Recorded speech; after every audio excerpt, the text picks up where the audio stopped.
नाज़रीन, खैरपुर मां पाबंदी बावजूद बासियुनि पारां वाहन मां ॻरी मशीनरी ज़रिए गैर क़ानूनी तौर वारी ऐं मिट्टी कढण जो सिलसिलो जारी आहे। इन हवाले से रिपोर्ट कर रहा है शकील जामरी।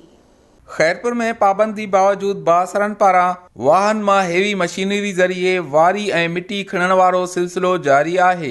इरिगेशन खातो, पुलिस ऐं खैरपुर इंतजामिया बासरन अॻियां बेवस नज़र अची रहिया आहिनि। उन हवाले सां शहरिन आवाज़ टीवी सां ॻाल्हाईंदे चयो आहे त हिकु चक्कर मना कयोसीं त वरी हे पुलिस वठी अची करे हे कढराइनि पिया। पोइ असां ॻोठ वारनि खे बि जमा कयोसीं। हिन वाह में हितां पोयां भित ॾिसंदो हिकु चक्कर इहा किरी चुकी आहे। ऐं वरी हाणे हिन भित बि जेको आहे जेकी पुल आहे इन जी उहा कपर सॼी कमज़ोर थी चुकी आहे। उन जे बावजूदि हितां हे खणनि था। पोएं सालनि में बि हिते 2 चक्कर खंडु लॻी चुको आहे।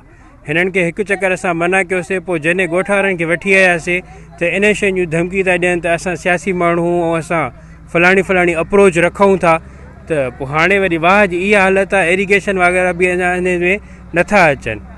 असां मीडिया जे तवसुत सां जेको आहे बाला ऑफिसरनि खे इहो ई चवंदासीं त इहा शइ रोकी वञे। हिननि खे झलियोसीं त बि नथा मणनि। पुलिस मोबाइल हाणे बि बीठी आहे। असां काॾे वञूं? असांजो ज़ुल्म आहे।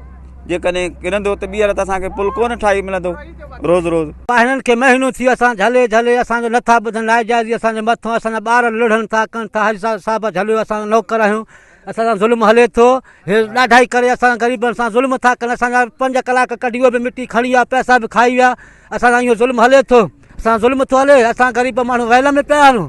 इरिगेशन खाते, पुलिस ऐं खैरपुर इंतजामिया खे घुर्जे त बासरन ख़िलाफ़ कार्रवाई करे वाहन जी सरकारी तौर ते खाटी कराई वञे।